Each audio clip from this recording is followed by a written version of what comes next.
कांग्रेस सांसद गौरव गोगोई का बड़ा आरोप, जहां रिजिजू ने वक्फ बोर्ड पर गुमराह किया। गोगोई की तरफ से कहा गया और साथ ही उन्होंने कहा संविधान को कमजोर करने की कोशिश की गई। ये लोगों को बांटना चाहते हैं। ये बिल मौलिक अधिकारों पर आघात है। वक्फ बिल संघीय ढांचे पर एक हमला है। यूपी पर गलत आरोप लगाए गए हैं। अल्पसंख्यकों के प्रति झूठी संवेदनाएं, भारतीय समाज को बांटने की मंशा है। तो गौरव गोगोई की तरफ से ये बड़े आरोप लगाए गए हैं, जहां शोर शराबे के बीच एक तरफ वक्फ संशोधन बिल पेश किया गया, उसके बाद विपक्ष की तरफ से तीखी प्रतिक्रियाएं सामने आ रही हैं, जिस पर कांग्रेस सांसद गौरव गोगोई ने कई बड़े आरोप लगाए हैं। उनकी तरफ से कहा गया कि रिजिजू ने वक्फ बोर्ड पर गुमराह किया है, संविधान को कमजोर करने की कोशिश की गई।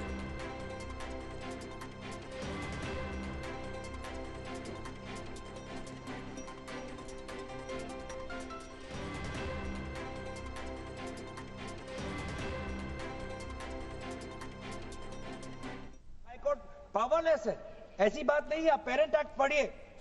आप पेरेंट एक्ट में अगर सेक्शन 83 पढ़ेंगे, पेरेंट एक्ट में सेक्शन 83(9), उसके बाद क्या लिखा गया है? Provided that a high court में ऑन इट्स ओन मोशन और on the application of the board और any person aggrieved call for and examine the records relating to any dispute and may confirm और reverse the decision.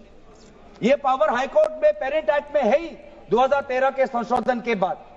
तो क्यों बार बार आप ऐसा एक भ्रम फैला रहे हैं कि हाईकोर्ट का कोई रोल नहीं है?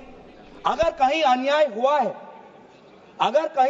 हुआ है, चाहे दक्षिण में हो, उत्तर में हो, उत्तर पूर्वांचल में हो, पश्चिम में हो, तो सेंट्रल गवर्नमेंट के पास वो पावर्स हैं। सेंट्रल गवर्नमेंट के पास under section 97 of the parent act आपके पास पावर है कि कहीं अगर नाइंसाफी हो तो वो आपके पास सेक्शन 97 के द्वारा आप स्टेट बोर्ड को आप डायरेक्शन दे सकते हो। मैं पढ़ूं 97।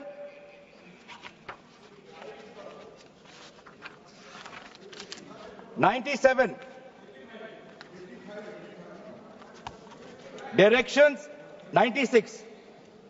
96 for the power of the central government to regulate secular activities of OCF, powers 97, directions by state government, subject to any directions issued by the central government under section 96, the state government from time to time give to the board such general or specific directions as the state government thinks fit.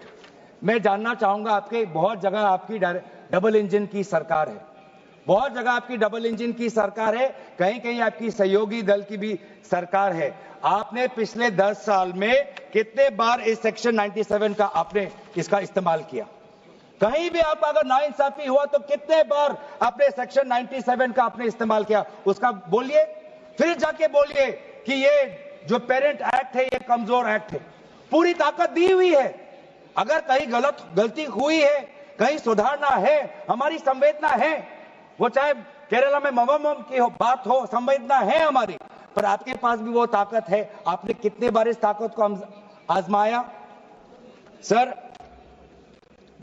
आज आप देखिए कितनी दुख की बात है। Section 64 clause 29 64 ये act sir क्या लिखा है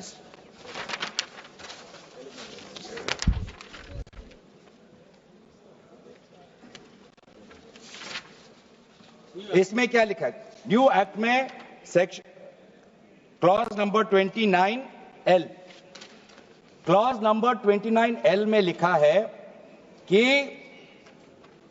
अगर is a member of any association which has been declared unlawful under the Unlawful Activities Prevention Act 1967, आप आपने लाए, ठीक है।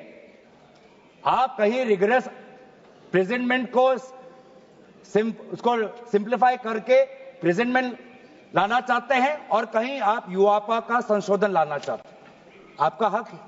आप बस हमें इतना बताएं कि और कौन से स्टेट बोर्ड या और कौन से धार्मिक बोर्ड में आपने ये यूआपा का प्रोविजन आप लाने वाले हैं, या सिर्फ ये इसी बिल में है? या सिर्फ इसी बिल में है या दूसरे में भी जो चैरिटेबल एक्ट्स हैं विभिन्न धर्मों के, विभिन्न स्टेट्स के, क्या उसमें भी यूआपा एक्ट आएगा या सिर्फ इसमें? क्या संदेश देना चाहते हैं?